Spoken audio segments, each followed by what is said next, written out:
Hello বন্ধুরা, আশা করি তোমরা সবাই ভালোই আছো। অনেকদিন ধরেই ভাবছিলাম যে ভিডিওটা শুরু করা যায় কবে থেকে।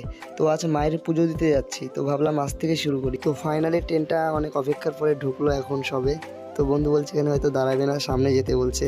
একটু বসে যাওয়ার আশাতে দেখো কতটা দৌড়াতে হচ্ছে, মনে হচ্ছে রেস করছে সবাই মিলে। তো যে যার মতো দৌড়াচ্ছে।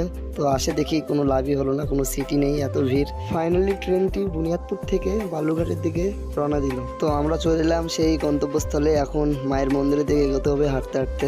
আমার বন্ধুরা বলছে যে তুই আগে যা, তাহলে সবাই ক্যামেরাতে আসবো। তো আমি সবার আগে আগে যাচ্ছি, সবাই আছে পেছনে পেছনে।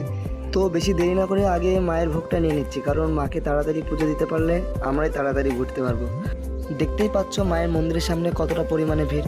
মাকে একটু কাছে থেকে দেখবো বলে এই লাইন ধরে এগিয়ে যাচ্ছি। দেখতেই পাচ্ছ মায়ের সামনে কতটা পরিমাণে ভিড়। এখান থেকে জাস্ট ভিউটা দেখো তোমরা। জানি না তোমাদের আজ কতটা দেখাতে পারলাম। দেখা হচ্ছে নেক্সট ভিডিওতে। টাটা।